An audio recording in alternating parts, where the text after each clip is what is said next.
കേരളത്തിൽ ഇന്ന് വ്യാപകമായി ചർച്ച ചെയ്യപ്പെടുന്ന നാർസിസിസ്റ്റിക് പേഴ്സണാലിറ്റി ഡിസോർഡർ അഥവാ NPD എന്ന മാനസികാരോഗ്യ പ്രശ്നത്തെ കഴിഞ്ഞ 1.5 വർഷമായി ഇസ്ലാമികമായി വായിക്കുകയും പഠിക്കുകയും ചെയ്തുകൊണ്ടിരിക്കുന്നതിൻ്റെ അടിസ്ഥാനത്തിലും കേരളത്തിൽ വർദ്ധിച്ചു വരുന്ന ഗാർഹിക പീഡനങ്ങളും സ്ത്രീധന പീഡനങ്ങളും കുടുംബ ദുരന്തങ്ങളും കണക്കിലെടുത്തും താഴെ പറയുന്ന നിർദ്ദേശങ്ങൾ ഫത്വയായി സമർപ്പിക്കുന്നു. ഒന്നാമത്തത്, സ്ത്രീകൾ വിദഗ്ധമായ സഹായം തേടേണ്ടതുണ്ട്.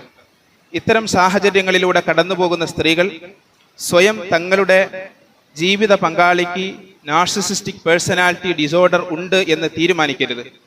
പ്രശ്നത്തിൻ്റെ സ്വഭാവം മനസ്സിലാക്കുന്നതിനും ആവശ്യമായ ചികിത്സയും കൗൺസിലിങ്ങും ലഭിക്കുന്നതിനും യോഗ്യരായ മാനസികാരോഗ്യ വിദഗ്ധരുടെ സഹായം തേടണം. പ്രൊഫഷണൽ സഹായത്തിലേക്ക് നേരിട്ടെത്താൻ പ്രയാസമുള്ള സാഹചര്യത്തിൽ കേരളത്തിലെ സർക്കാർ സംവിധാനങ്ങളെയും ബന്ധപ്പെടേണ്ടതാണ്. മിത്ര വനിതാ ഹെൽപ്പ് ലൈൻ 181 എന്ന നമ്പറിലേക്കോ അല്ലെങ്കിൽ കേരള സർക്കാരിൻ്റെ ദിശ ഹെൽപ്പ് ലൈൻ 1056 എന്ന നമ്പറിലേക്കോ തുടങ്ങിയ സംവിധാനങ്ങൾ സ്ത്രീകൾക്ക് ഉപയോഗിക്കാവുന്നതാണ്. 2, വിവാഹ ജീവിതത്തിൽ സമാധാനം ഇരുകൂട്ടരുടെയും അവകാശവും ഉത്തരവാദിത്വവുമാണ്. ഇസ്ലാമിൽ വിവാഹ ജീവിതത്തിലെ സമാധാനം നിലനിർത്താനുള്ള അവകാശം സ്ത്രീക്കും പുരുഷനും ഒരുപോലെയുണ്ട്. വിശുദ്ധ ഖുർആൻ പറയുന്നു, വആശിറൂഹുന്ന ബിൽ മഅറൂഫ്, നിങ്ങൾ സ്ത്രീകളോട് നന്മയോടെ സഹവസിക്കുക. നന്മയോടുള്ള ഇടപെടൽ പുരുഷൻ സ്ത്രീക്ക് നൽകുന്ന ഔദാര്യമല്ല, സ്ത്രീയുടെ അവകാശമാണ്. തുടർച്ചയായി ശാരീരികമോ മാനസികമോ ആയ പീഡനങ്ങൾ നിലനിൽക്കുന്ന സാഹചര്യത്തിൽ മതത്തിന്റെ പേരിൽ നിർബന്ധമായും സഹിച്ചുകൊണ്ടിരിക്കണം എന്ന് ഇസ്ലാം സ്ത്രീയോട് ആവശ്യപ്പെടുന്നില്ല. 3-ാമത്തെ നിർദ്ദേശം, സ്വന്തം ജീവനും ശരീരവും മാനവും സംരക്ഷിക്കുക. നിരന്തരമായ ഗാർഹിക പീഡനങ്ങളും ഗുരുതരമായ അതിക്രമങ്ങളും സഹിച്ചുകൊണ്ടേ ഇരിക്കണം എന്ന നിർബന്ധം ഇസ്ലാം സ്ത്രീയുടെ മേൽ ചുമത്തുന്നില്ല. ഖുർആൻ പറയുന്നു, വലാ തുൽഖു ബിഐദീകും ഇല തഹ്ലുക, നിങ്ങൾ തന്നെ നിങ്ങളെ നാശത്തിലേക്ക് തള്ളിവിടരുത്.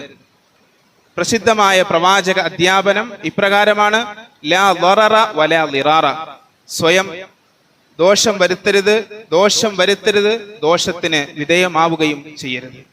ഗുരുതരമായ പീഡനം തുടർന്നുകൊണ്ടിരിക്കെ അതിൽ നിന്ന് രക്ഷപ്പെടാനുള്ള മാർഗങ്ങൾ ഉണ്ടായിട്ടും സ്വന്തം ജീവനും ശരീരവും മനസ്സും മനഃപൂർവ്വം നാശത്തിലേക്ക് വിട്ടുകൊടുക്കുന്നത് ഇസ്ലാം അനുവദിക്കുന്ന നിലപാട് അല്ല.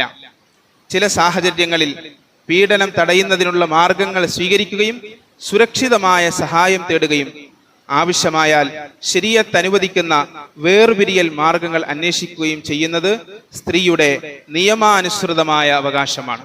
4-ാമത്തെ നിർദ്ദേശം, ഈ നിർദ്ദേശങ്ങളെ ദുരുപയോഗം ചെയ്യരുത്.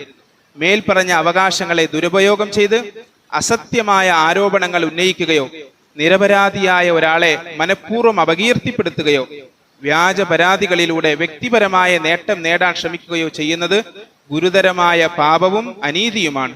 നീതി സ്ത്രീക്കും പുരുഷനും ഒരുപോലെ ബാധകമാണ്. 5-ാമത്തെ നിർദ്ദേശം, കുടുംബങ്ങൾക്ക് ഉത്തരവാദിത്തമുണ്ട് എന്നതാണ്. ഒരു മകളോ മരുമകളോ സഹോദരിയോ ഗുരുതരമായ ഗാർഹിക പീഡനത്തിലോ വിഷലിപ്തമായ ബന്ധത്തിലോ അകപ്പെട്ടതായി അറിയുമ്പോൾ അവളുടെ ശബ്ദം കേൾക്കുകയും സുരക്ഷ ഉറപ്പാക്കുകയും ആവശ്യമായ ഇടപെടൽ നടത്തേണ്ടത് കുടുംബത്തിന്റെ ഉത്തരവാദിത്തമാണ്. ക്ഷമിക്ക്, അല്ലെങ്കിൽ അവന്റെ സ്വഭാവം അങ്ങനെയാണ്, കുടുംബം തകരരുത്, എല്ലാം സഹിച്ച് ജീവിക്ക് എന്ന് പറഞ്ഞ് അവളെ വീണ്ടും അതേ അപകടത്തിലേക്ക് തിരിച്ചയക്കുന്നത് പരിഹാരമല്ല. പ്രശ്നം പരിഹരിക്കാനുള്ള യഥാർത്ഥ ശ്രമമാണ് വേണ്ടത്. അനുരജ്ഞനം സാധ്യമെങ്കിൽ അനുരജ്ഞനം നടത്തുക.